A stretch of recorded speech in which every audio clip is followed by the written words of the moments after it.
3BC news కి స్వాగతం.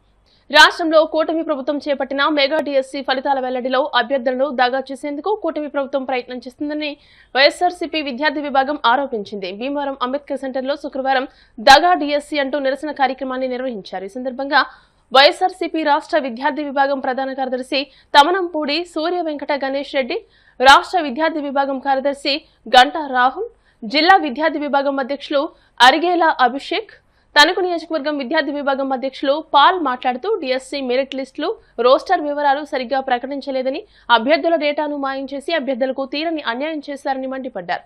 ఈ కుంభకోణానికి బాధ్యత వహిస్తూ విద్యాశాఖ మంత్రి తక్షణమే రాజీనామా చేయాలని, లీకులపై సీబీఐతో విచారణ జరిపించాలని డిమాండ్ చేశారు.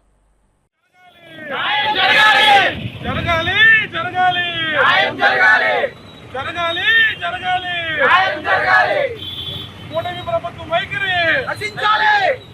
ఇదేమి రాజ్యం, ఇదేమి రాజ్యం, దొంగల రాజ్యం, దోపిడీ రాజ్యం. ఇదేమి రాజ్యం, ఇదేమి రాజ్యం, దొంగల రాజ్యం, దోపిడీ రాజ్యం. రాజీనామా చేయాలి నారా లోకేష్ వెంటనే. రాజీనామా చేయాలి. రాజీనామా చేయాలి నారా లోకేష్ వెంటనే. రాజీనామా చేయాలి. రాజీనామా చేయాలి నారా లోకేష్ వెంటనే. రాజీనామా చేయాలి. డౌన్ డౌన్ కూటమి ప్రభుత్వం. డౌన్ డౌన్ డౌన్ డౌన్ కూటమి ప్రభుత్వం. Down down down down. We want justice. We want justice. We want justice. ఇదేమి రాజ్యం, ఇదేమి రాజ్యం, దొంగల రాజ్యం, దోపిడీ రాజ్యం. ఇదేమి రాజ్యం, ఇదేమి రాజ్యం, దొంగల రాజ్యం. డౌన్ డౌన్ డౌన్ కూటమి ప్రభుత్వం. Down down. ఇదేమి రాజ్యం, ఇదేమి రాజ్యం, దొంగల రాజ్యం, దోపిడీ రాజ్యం. ఇదేమి రాజ్యం, ఇదేమి రాజ్యం, దొంగల రాజ్యం, దోపిడీ రాజ్యం. నశించాలి, నశించాలి, కూటమి వైఖరి నశించాలి, నశించాలి, నశించాలి. కూటమి వైఖరి వెంటనే రాజీనామా చేయాలి. CM down down, CM down down, CM down down, CM down down. DSC కాదు, ఇది దగా డిఎస్సి అని చెప్పి ఏదైతే డిఎస్సి చంద్రబాబు నాయుడు గారు ఎక్కిన తొలి సంతకం కింద డిఎస్సికి సంతకం చేశారు. అది అందరికీ తెలిసిందే. ఆ సంతకం చేసిన డిఎస్సిని 3,36,000 పై చిల్లర మంది ఎంపికయ్యారు. ఎంపికైన మందికి అందరికీ కూడా డిస్ప్లే అవ్వకుండా, అది స్పోర్ట్స్ కోటా ఏంటి, లేకపోతే డిఎస్సి కోటా ఏంటి, దానికి డిస్ప్లే అవ్వకుండా, డైరెక్ట్ డిస్ప్లే అవ్వకుండా మెసేజ్లు పంపించి మీరు ఎంపికయ్యారని చెప్పి మెసేజ్లు పంపించి రప్పించి 15 లక్షల రూపాయలు మీరు అడిగారు. ఇది వాస్తవమా కాదా అని చెప్పి నారా లోకేష్ సూటిగా అడుగుతున్నాను. ఇది వాస్తవమా కాదా అని చెప్పి సూటిగా అడుగుతాం. విద్యార్థి విభాగంతో అడుగుతాం. మేము ముందే చెప్తాం, డిఎస్సి కోట ఏంటి, లేకపోతే స్పోర్ట్స్ కోట ఏంటి, మీరు కనుక దీన్ని అరికట్టకపోతే చెప్తున్నాం. మా వైఎస్ఆర్సీపీ కాంగ్రెస్ పార్టీ మాజీ ముఖ్యమంత్రి వర్యులు జగన్మోహన్ రెడ్డి గారు, అలానే మా స్టేట్ ప్రెసిడెంట్ పనగంటి చైతన్య, మా జిల్లా పశ్చిమ గోదావరి జిల్లా నాయకులందరం కూడా పోరుబాట పడతామని చెప్పి ముందుగా హెచ్చరిస్తున్నాం. మా YSR Congress party voice for voiceless, గుర్తుపెట్టుకోండి, వాయిస్ ఫర్ వాయిస్లెస్. మా వైఎస్ఆర్ కాంగ్రెస్ పార్టీ తోడుగా ఉంటుందని చెప్పి డిఎస్సి వాళ్ళకి అందరికీ మేము హెచ్చరిస్తున్నాం. ముందు చెప్తున్నాం, నారా లోకేష్ గారు మీరు చేసిన తప్పుల్ని మీరు తెలుసుకొని ఎవరైతే ముఖ్యంగా ఎంపికయ్యారో వాళ్ళందరినీ పిలిపించి మీరు వాళ్ళకి ఉద్యోగాలు ఇవ్వాలని చెప్పి మేము సూటుగా కోరుకుంటున్నాం. ముందే చెప్తాం, మా నాయకుడు వైఎస్ రాజశేఖర రెడ్డి గారి తనయుడు వాళ్ళ అబ్బాయి జగన్మోహన్ రెడ్డి గారు ఏదైతే అన్నారో, కులం చూడం, మతం చూడం, భేదం చూడం, పార్టీ చూడం, రాజకీయం అస్సలే చూడమని చెప్పి ముందే చెప్పారు. ఎవరిని కూడా ఊరికనే వదలరు. గుర్తుపెట్టుకు 2029 మా ప్రభుత్వం వచ్చాక మీరు ఏం చేశారో ఎక్కడ ఉన్నా సరే పట్టుకొని రప్పించి మరి రోడ్డు మీద రప్పిందని చెప్పి డైరెక్ట్ చెప్పిన మా ముఖ్యమంత్రి వైఎస్ జగన్మోహన్ రెడ్డి చెప్తున్నాము. మీరు గనక అన్యాయం జరిగింది తెలుసుకొని, మరీ చెప్తాను, అన్యాయం జరిగింది తెలుసుకొని మళ్ళా చెప్తాను, voice for voiceless. YSRCP Congress party తోడుగా డిఎస్సికి ఉంటుంది. మళ్ళా చెప్తాం, స్పోర్ట్స్ కోటాలో వచ్చిన వాళ్ళు కూడా తోడుగా ఉంటుంది అని చెప్పి నేను హెచ్చరిస్తున్నాను. గుర్తుపెట్టుకోండి, ముందే చెప్తాను. నాయకుడు జగన్మోహన్ రెడ్డి గారు చాలా పథకాలు చేశారు, ఎన్నో చేశారు, ప్రజలందరూ తెలిసిందే.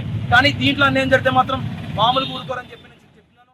ఏదైతే కూటమి ప్రభుత్వం చేస్తున్న ఈ యొక్క దౌర్జన్యాలని, ఏదైతే డిఎస్సి ఉందో దానికి కావాల్సిన వాళ్ళకి విధంగా, ఏదో కూటమి ప్రభుత్వానికి ఎవరైతే కష్టపడి డిఎస్సి రాశారో, ఎన్నో కళలు పెట్టుకుని డిఎస్సి ఎగ్జామ్ రాసి ఒక ఉద్యోగం వస్తుందని ఆశతో ఎదురు చూస్తున్నారో వాళ్ళకి ఈరోజు కూటమి ప్రభుత్వం ఒక చాలా దారుణంగా అన్యాయం జరిగితే వాళ్ళు చేసింది వాళ్ళకి.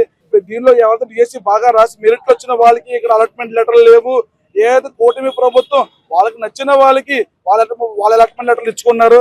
ఒకటే చెప్తాం, కూటమి ప్రభుత్వంకి మీ తీరు కనుక ఇలాగే ఉంటే మరి రాబోయే రోజుల్లో మీరు చాలా పరిణామాలు మా పార్టీ తరఫున మేము ఏదో ఉన్నాయో మా పెద్ద ఎత్తున చేస్తామని ఈ సందర్భంగా తెలియజేస్తున్నాం. ఇలా ఇదే మూవ్మెంట్ ని మేము ఇంకా పెద్ద ఎత్తున తీసుకెళ్తాము. ఇప్పుడు తక్షణమే ఏదైతే డిఎస్సీలో మెరిట్లు వచ్చిన వాళ్ళు ఎవరైతే వాళ్ళకి అలాట్మెంట్లు రాలేదో వాళ్ళకి ఇమీడియట్ గా న్యాయం జరగాలని సందర్భంగా తెలియజేస్తున్నాం. మాజీ ముఖ్యమంత్రి వర్యులు జగన్మోహన్ రెడ్డి గారు విద్యార్థులకి చాలా చేశారు. బీసీలకి బీసీ హాస్టల్ అని, ఫీజు రియంబర్స్మెంట్ అని, కంపెనీలు కూడా నెలకొల్పి చదువుకున్న వారికి ప్రతి ఒక్కరికి ఎప్పటికప్పుడు జాబ్ క్యాలెండర్ ఇచ్చి ఏ సంవత్సరం సంవత్సరం ఉద్యోగాలు వేసేవారు. అయినా సరే చంద్రబాబు నాయుడు గారు చెప్పిన దగా మాటలు నమ్మి ఈ రోజున ప్రజలు మీకు మెగా డిఎస్సి పెడతానని చెప్పారు చంద్రబాబు నాయుడు గారు. ప్రతి నెల ఎవరికైతే ఉద్యోగం లేదో వాళ్ళకి నిరుద్యోగ భృతి కింద 3,000 రూపాయలు నిరుద్యోగ భృతి ఇస్తానన్నారు. మెగా డిఎస్సిని ఒక దగా డిఎస్సి చేశారు. నిరుద్యోగ భృతి ఈ రోజు వరకు ఏ ఒక్కరికి కూడా 3,000 రూపాయలు ఈ రాష్ట్రంలో ఎక్కడా కూడా ఇవ్వలేని పరిస్థితి మనం చూస్తున్నాం. కాబట్టి భవిష్యత్తులో ఇలాగే ఉంటే విద్యార్థి విభాగంలో ఈ ఉధృతం మరింత ఉధృతం చేసి ప్రభుత్వాన్ని స్తంభింపజేస్తారు. కాబట్టి తక్షణమే డిఎస్సిని దగా డిఎస్సిగా చేశారు కాబట్టి దాన్ని అరికట్టి వెంటనే ఉద్యోగాలు కల్పించవలసిందిగా కోరుతున్నాం. ముఖ్యమంత్రి చంద్రబాబు నాయుడు గారు డిఎస్సి అని చెప్పి సంతకం పెట్టారు. ఆ సంతకంలో ఇప్పుడు చూస్తున్న పరిస్థితులు బట్టి అది డిఎస్సి కాదు, దగా డిఎస్సి అని చెప్పి మనం తెలియజేస్తూ అవుతుంది. డిఎస్సి నోటిఫికేషన్ కోసం ఎంతో మంది రాష్ట్రంలో ఎంతో మంది యువత ఉద్యోగాలు లేక రాత్రి పగళ్ళు కష్టపడి చదివి ఇంట్లో తల్లిదండ్రులను పట్టించుకోకుండా కాలేజీలకు వెళ్తూ చదువుకున్న ఇంత అలా చేస్తుంటే ఇది కేవలం స్పోర్ట్స్ కోటాని ఒక అడ్డం పెట్టుకుని 15 లక్షలకి అమౌంట్ తీసుకుంటూ జాబ్లు అయితే ఇస్తామని జరుగుతుంది ఈ కూటమి ప్రభుత్వంలో. ఇదే లక్ష్యంగా డిఎస్సి విద్యార్థులందరికీ మా తరపున వైఎస్ఆర్సీపీ పార్టీ ఎప్పుడూ ఉంటుందని చెప్పి మరొకసారి తెలియజేస్తాం. హిమాలయాల్లో ఉన్న ప్రపంచంలోనే అత్యంత ఎత్తైన ఎవరెస్ట్ శిఖరాన్ని అధిరోహించారని దాదాపు ప్రతి అధిరోహకుడికి కోరిక అని, మౌంట్ ఎవరెస్ట్ ఎక్కడమంటే చిన్న విషయం కాదని, ఇది ఎంతో కష్టతరమైన విషయమని యూత్ హాస్టల్స్ జిల్లా కార్యదర్శి కటికరెడ్డి వెంకటరత్నం, జాయింట్ సెక్రటరీ నందమూరి రాజేష్లు అన్నారు. భీమవరం వెంకటరమ థియేటర్ ప్రాంగణంలో శుక్రవారం శ్రీ విజ్ఞాన వేదిక యూత్ హాస్టల్స్ ఆధ్వర్యంలో మౌంట్ ఎవరెస్ట్ శిఖర దినోత్సవాన్ని నిర్వహించారు. ఈ సందర్భంగా వారు మాట్లాడుతూ 1953లో మొదలైన ఎవరెస్ట్ పర్వతారోహణ నుంచి ఇప్పటి వరకు సుమారు 7,000 మంది మాత్రమే శిఖరంపైకి చేరుకున్నారని వివరించారు. పర్వతారోహకురాలు Gottumukkala Vani, youth hostels PRO Tallapudi Gandhi association EC member P రామకృష్ణరాజులు మాట్లాడుతూ హిమాలయాల్లోని మహలంగూర్ విభాగంలో ఉన్న ఎవరెస్ట్ శిఖరం సముద్ర మట్టానికి 8,848 మీటర్ల ఎత్తులో ఉందని, పర్వతారోహకులు శిఖరాన్ని అధిరోహించేందుకు 2 మార్గాలున్నాయని, నేపాల్లోని ఆగ్నేయం నుండి, మరొకటి టిబెట్లోని ఉత్తరం నుండి అని నేపాల్ వైపు నుండి చాలా మంది ఇష్టపడతారని అన్నారు. నిర్వాహకులు చెరుకువాడ రంగసాయి మాట్లాడుతూ మొదటిగా టెన్సింగ్ నార్కే, హెడ్మండ్ హిల్లరీలు ఎవరెస్ట్ శిఖరాన్ని అధిరోహించి ప్రపంచ చరిత్ర సృష్టించారని అన్నారు. ఇటీవలే భీమవరం నుంచి గొట్టుముక్కల వాణి ఎవరెస్ట్ బేస్ క్యాంపుకు వెళ్లారని అన్నారు. ఈ కార్యక్రమంలో టీవీవీ ప్రసాద్, అరసవల్లి సుబ్రహ్మణ్యం, ఎస్కే చాన్ బాషా, గంటా సుందర్ కుమార్, బట్టిప్రోలు శ్రీనివాసరావు తదితరులు పాల్గొన్నారు. ఎత్తైన ఎవరెస్ట్ శిఖరాన్ని 1953 న్యూజిలాండ్ దేశస్థుడు ఎడ్మండ్ హిల్లరీ అండ్ అలాగే నేపాల్ దేశస్థుడు టెన్సింగ్ నార్కే ఇద్దరు దాన్ని అధిరోహించారు మే 29వ తారీఖున. ఆ సందర్భంగా ప్రపంచవ్యాప్తంగా మే 29వ తారీఖున ఎవరెస్ట్ డేగా జరుపుకుంటూ ఉంటారు. ఆ రోజు వాళ్ళిద్దరూ చేసిన సాహసకృత్యాన్ని గుర్తు చేసుకుంటూ ఆ తర్వాత ఎన్నో వేల మంది మౌంట్ ఎవరెస్ట్ ని అధిరోహించడం జరిగింది. అది ఎంతో కష్టసాధ్యమైంది. కానీ వాళ్ళిద్దరూ సాహసోపేతంగా దాన్ని అధిరోహించడం వల్ల తర్వాత ప్రపంచంలో ఎంతో మంది పర్వతారోహకులకి అదొక మార్గం సుగమైంది. ఈ రోజుకి కూడా మౌంట్ ఎవరెస్ట్ ని చాలా మంది మహిళలు కానీ ఎంతో మంది సాహసోపేతులు దాన్ని అధిరోహిస్తున్నారు. వాళ్ళందరికీ స్ఫూర్తిదాయకం వాళ్ళిద్దరే Edmund Hillary and Tenzing Norgay. వాళ్ళని ఈరోజు స్మరించుకుంటూ ఎవరెస్ట్ డే ఈరోజు స్టేట్ జనవరి ద్వారా జరుపుకోవడం చాలా సంతోషం. ఇద్దరు పర్వతారోహకులు మరి మే 29 ఇదే రోజు ఎవరెస్ట్ శిఖరాన్ని అధిరోహించడం జరిగింది 1953లో. ఆ సందర్భంగా అప్పటి నుంచి కూడా ఎవరెస్ట్ డేగా ఇంకా ప్రకటించుకోవడం జరిగింది. భీమవరంలో శ్రీ విజ్ఞాన వేదిక యూత్ హాస్టల్ తరఫున ఈ అభినందన సభను ఏర్పాటు చేయడం జరిగింది. జీవితంలో ఉన్నత శిఖరాలు అధిరోహించారంటే, ఏదన్నా సాధించిన అద్భుతమైన విజయాన్ని సాధించారంటే ఎవరెస్ట్ శిఖరం అంత ఎత్తుకెదిగారు అంటారు. అది ఉదాహరణగా ఎందుకు వచ్చిందంటే, అది ఒక ఎవరెస్ట్ శిఖరం అనేది ఒక అద్భుతమైన శిఖరం. దాన్ని అధిరోహించిన దినోత్సవం అయినటువంటి మే 29, 1953 అధిరోహించడం జరిగింది. ఆ రోజుని ప్రపంచ ఎవరెస్ట్ శిఖర దినోత్సవంగా జరుపుకోవడం చాలా అభినందనీయం. ఈ కార్యక్రమాన్ని అందరిలోకి, ప్రస్తుత సమాజంలోకి మర్చిపోకుండా తీసుకెళ్లడంలో మా విజ్ఞాన వేదిక బాబాయ్ రంగసాయి గారు కార్యక్రమాన్ని నిర్వహించడం చాలా అభినందనీయం. దానికి యూత్ హాస్టల్స్ వారు కూడా సహకరించడం అభినందనీయంగా.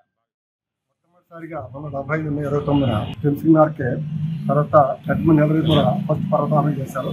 చేసిన తర్వాత అదే స్ఫూర్తితో కొనసాగిస్తూ జపాన్ దేశం చెందిన షింజో తాబే 1970లో అధిరోహించారు.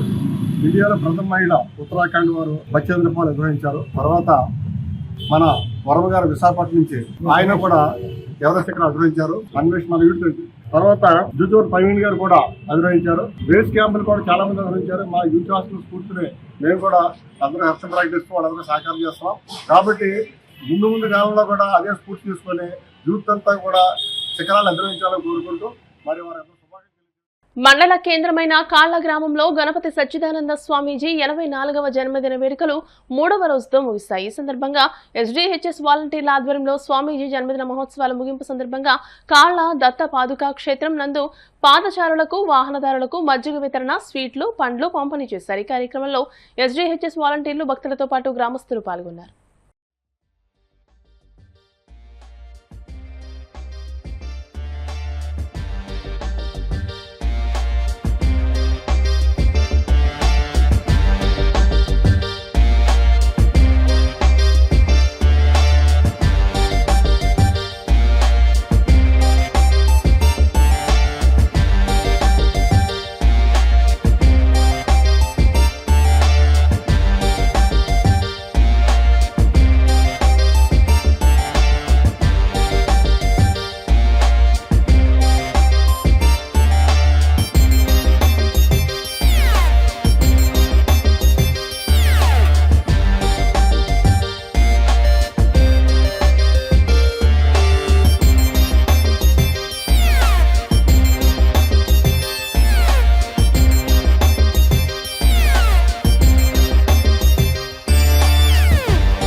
స్వామి గురుదేవుల అనుగ్రహంతో వారు జన్మదిన శుభాకాంక్షలు, శ్రీ దత్తాజీ వారు జన్మదిన శుభాకాంక్షలు తెలియపరుచుకుంటూ ఈ రోజు 3వ రోజున మధ్య విస్తరణ జరుగుతుంది. మన కాళ్ళ శ్రీ దత్త పదక్షేత్రం వద్ద భక్తులందరూ శ్రీ దత్త హ్యూమన్ సర్వీస్ తరపునే వాలంటీర్ తరపుని ఈ మధ్య విస్తరణ జరుగుతుంది.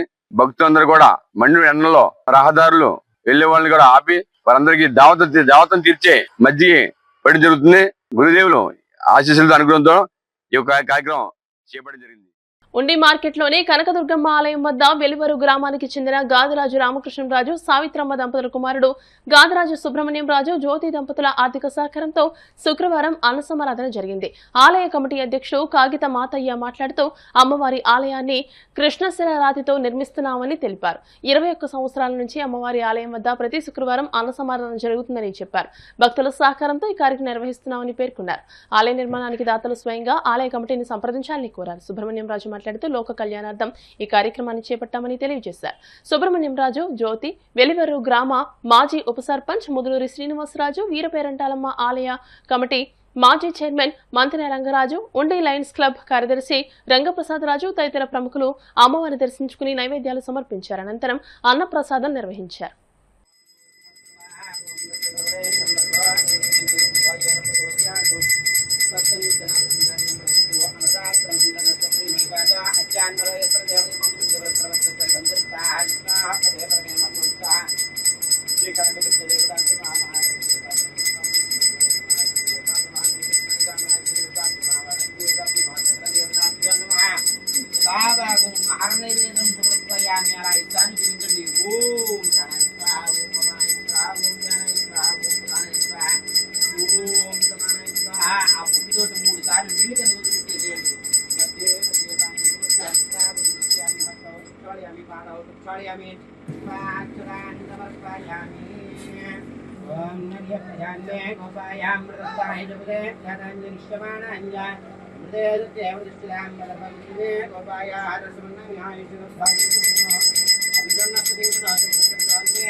अभिप्रदज्ञा आगे श्रियामापरिपादया सम्राजिञ्जपराजिञ्ज अभिश्रेर्यातनोत्रैलक्ष्मेः राष्ट्रश्रियां केतयामासमुन्द्रजामते सन्ततस्त्रीरत्तोदमत्तन्मङ्गलानि भवन्तु नित्यस्त्रीरत्तो नित्यमङ्गलानि भवन्तु लीलाः चरणवासाय नित्याय परमात्मने चित्तः प्रणनादाय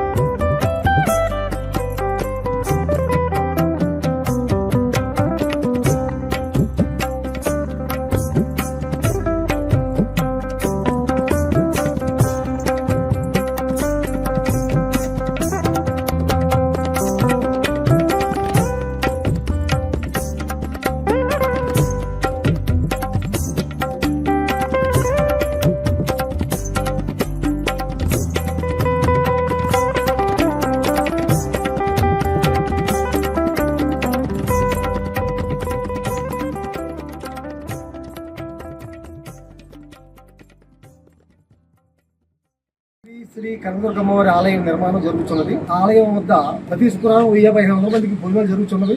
ఈ సుమారు 21 సంవత్సరం నుంచి కూడా ప్రతి శుక్రవారం భోజనాలు జరుగుతున్నవి. ప్రతి శుక్రవారం కూడా ఒక దాత పేరుని ఇక్కడ భోజనాలు జరుగుతున్నాయి. ఈ వారం మన ఎలువరి గ్రామం సంబంధించిన సుబ్రహ్మణ్యరాజు గారి దాత పేరున ఈ వారం భోజనాలు జరుగుతున్నవి. ఈ దేవాలయం పూర్తిగా కృష్ణశైల రాతితో నిర్మించబడుతున్నది. ఈ నిర్మాణం నిమిత్తమై సందాలు ఇచ్చే దాతలు ఉంటే ఆలయం వద్దకు వచ్చి కమిటీ వారికి అందజేయవలసిగా కోరుచున్నాం. అలా కాకుండా మీ దగ్గరికి ఎవరైనా వచ్చి సందాలు అడిగితే మటుకి ఎవరికి ఇవ్వద్దు. మీకు అవకాశం ఉంటే కమిటీ వారికి కానీ పోలీసు వారికి కానీ ఆ విషయం తెలియపరుస్తారని కోరుతున్నాను. ఎందుకంటే ఈ దేవాలయం పేరు చెప్పి చాలా మంది దగ్గరికి వెళ్ళి మేము అలా దేవాలయం కడుతున్నా సందాలు అర్థం జరుగుతుంది. అలా మీ దగ్గరికి వచ్చినప్పుడు ఎవరికి ఇవ్వద్దు. మీరు ఎవరైనా ఇవ్వదలుచుకుంటే ఈ ఆలయం వద్దకు వచ్చి ఇవ్వాల్సిందిగా కోరుతున్నాం. ఎందుకంటే ఇది పూర్తిగా కృష్ణశైల రాతితో నిర్మించబడుతున్న ఆలయం మండపం, రాజగోపురం, చుట్టూ ప్రహరీ కంప్లీట్గా కృష్ణశైల రాతితో నిర్మించబడుతుంది. ఈ వ్యయం వచ్చి కోటల్లో జరుగుతుంది కాబట్టి 1001 సంవత్సరం ఆగి ఉండే గుడి ఇది. ఇటువంటి గుడిలో ప్రతి ఒక్కరూ కూడా భాగస్వాములు అవ్వాలని ఇచ్చేవారు గుడి వద్దకు వచ్చి కమిటీ వారి చేతికి అందజేయవలసిందిగా కోరుతున్నాను. వార్తను ముగించే ముందు ముఖ్యాంశాలు మరోసారి. బీజేపీ జిల్లా కార్యాలయంలో జనతా వారధి ప్రజల నుండి అర్జీలు స్వీకరించిన కేంద్ర మంత్రి భూపతిరాజు శ్రీనివాస వర్మ.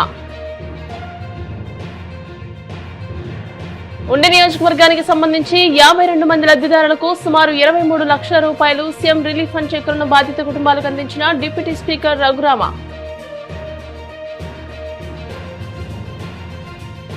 ఆక్వా రైతులను ప్రభుత్వం తక్షణమే ఆదుకోవాలి. పశ్చిమ గోదావరి జిల్లా వైసీపీ అధ్యక్షుడు ప్రసాద్ రాజు, ఎమ్మెల్సీ కౌరు శ్రీనివాస్, మాజీ ఎమ్మెల్యే వాసుబాబు. గర్భిణీలు, బాలింతలకు పౌష్టికాహారం తప్పనిసరి. భీమవరం ప్రభుత్వ ఆసుపత్రిలో శ్రీ విజ్ఞాన వేదిక ఆధ్వర్యంలో పౌష్టికాహార పంపిణీ. ఈ వార్త ఇంతటితో సమాప్తం. మరిన్ని వార్తల కోసం BCN digital YouTube channel, Facebook page ని ఫాలో అవ్వండి. అప్డేటెడ్ వార్తల కోసం ప్లీజ్ సబ్స్క్రైబ్.